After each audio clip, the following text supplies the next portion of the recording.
Hi everybody, it's Laura and I'm going to do the typing demo today for this particular 1938 Royal Model O. Let's take a look at it real close. So for the most part, it looks really good. There is, I'm going to point out some of the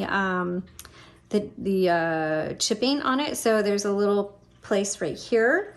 There is some chipping right here on the corner, small space, and just a couple little nicks. Other than, so the two main ones is here and here, and even then they're still pretty small. So and there's some, not necessarily chipping, but it looks like there's some scratching right here. Again, it's not a lot, but this is a black gloss typewriter, and so you're going to want to keep it polished. So if you're using it, just keep a clean rag nearby and polish it as you're using it. And then if you're not using it, you can get one of our typewriter covers, or you just, I think it looks great on a shelf or a desk, but you just may want to polish it on a regular basis. Black gloss is gorgeous, but it does show everything. Okay, in the description below is a link to a tutorial. Please go watch that so you know how to use this typewriter. But right now, I'm just gonna load a piece of paper. We're gonna type on it so you can see how it works. Now, let me double check. My margins are way out, so I am gonna bring them in. We're gonna roll a piece of paper in here, and we're gonna start typing. So no number 1 on the Model O. I use a lowercase l. Also, this model does not come with a tab. So that's just this model. It's a smaller model, ultra portable. Probably 1938 was the last year this one was made. And so it was probably carried around by newspaper folks going from story to story or something like that.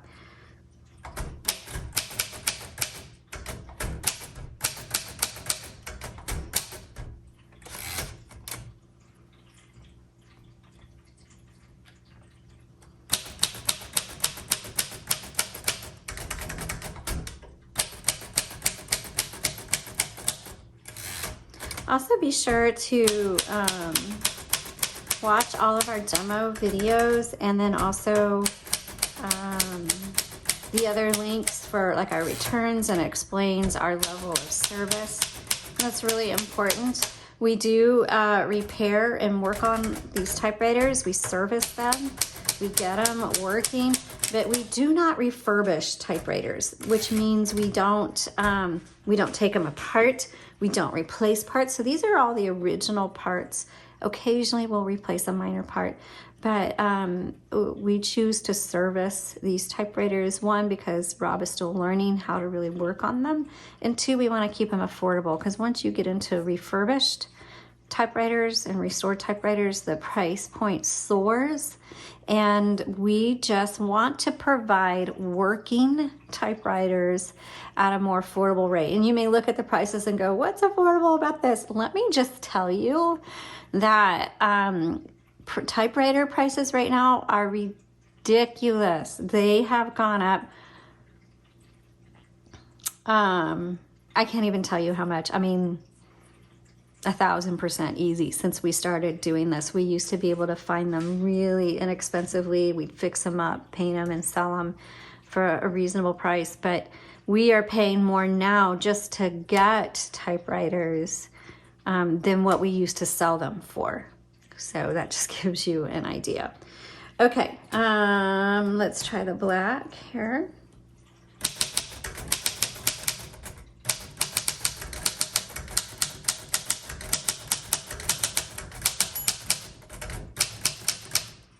Okay, so the bell went off, which told me that it was at the end of the margin, but the typewriter didn't stop. The carriage stopped moving forward, but the keys didn't stop. So you're gonna wanna hit that margin release, and so now the carriage will move forward. So keep that in mind, that when you hear the bell, you're gonna wanna just stop and then hit that margin release, because while the carriage stopped, the keys didn't.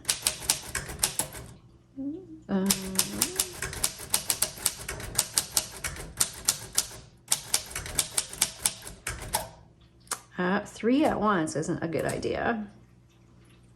Backspace.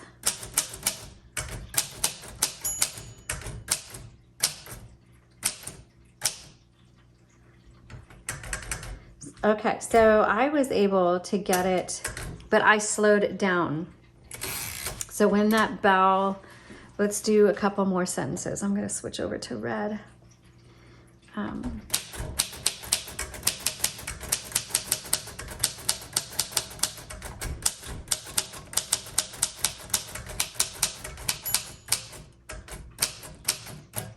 There we go. Oop.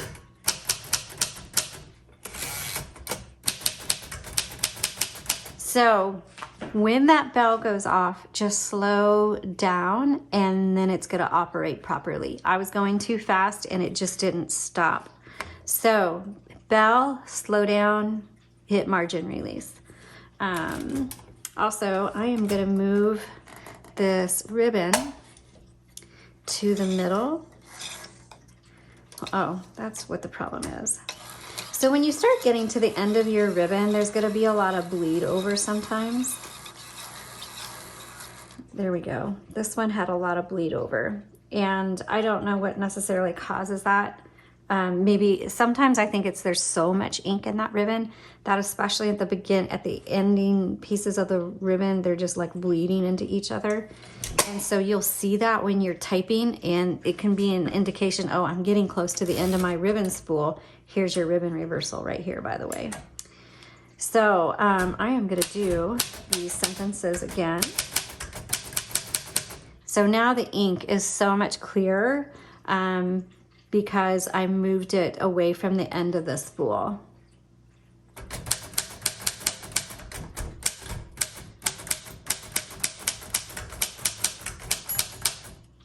Okay, there's that bell again, so let's slow down.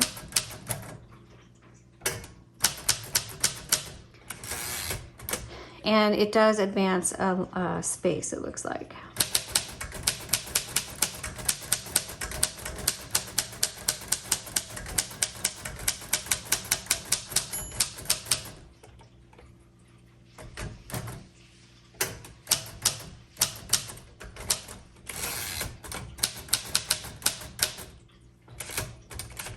Okay, I want to test black again.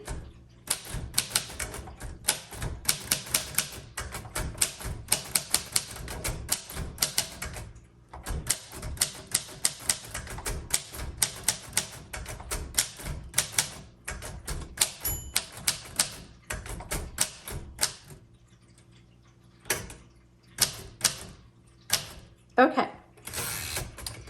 So I apologize that this tutorial is taking a little bit longer, and I probably should have done a little more typing on it before we started recording. However, this is good. You can kind of see some of my process.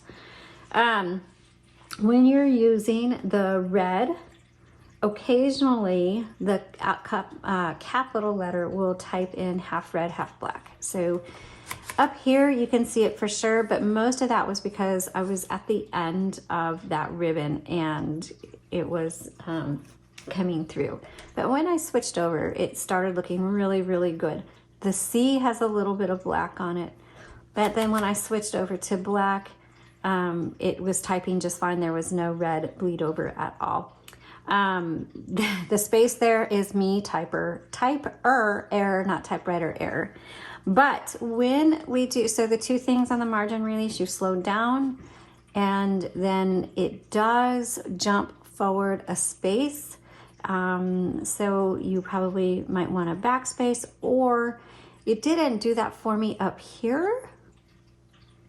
And that could be, again, a user error. Every typewriter has these little idiosyncrasies with them. And so if you get this, you may figure out how it likes, that margin release likes to be used.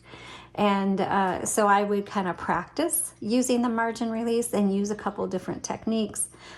Sometimes when it stops and you try to hit another letter, Just like I do it because I'm like, oh, did it really stop? And I'll hit a letter a couple of times. Sometimes that causes the skip, but I've noticed that on other typewriters before. So just test with that and just see what how your margin release likes to be used on this typewriter. So the keystroke felt amazing. That's why I've always liked the Model O. The feel of it when typing is, I love it. The weight, I think it's the weight of the keys feel very comfortable. I have really small hands. It's so easy for my small hands, but they have a very pleasing strike and a pleasing flow, and I've just always liked this Royal Model O. Now, I wouldn't consider this an A+ Model O by any means. I would say this is probably a B, because it works good, but it doesn't, the exterior isn't perfect, and like I said, the margin release has that quirk to it, and then the bleed over of the black into the red on the capital letters. So that, for that reason, I'm not giving it an A+, but it's still a very workable machine. It will still handle, if you're gonna do long, extensive writing projects, it's still gonna handle it just fine. This is a well-made machine. But also keep in mind, we service our typewriters. We don't refurbish them. It will require all of our typewriters, all typewriters, even refurbished ones, require regular maintenance, just clean them out. We do have a typewriter tip video on that. But otherwise, this should last you a long time. This is a good machine. So if you have any questions about it, please let me know. Again, I have reduced the price on it because of those few things I mentioned, but you're still gonna really enjoy it. It's gonna be a good machine. Thanks for watching. Have a good day.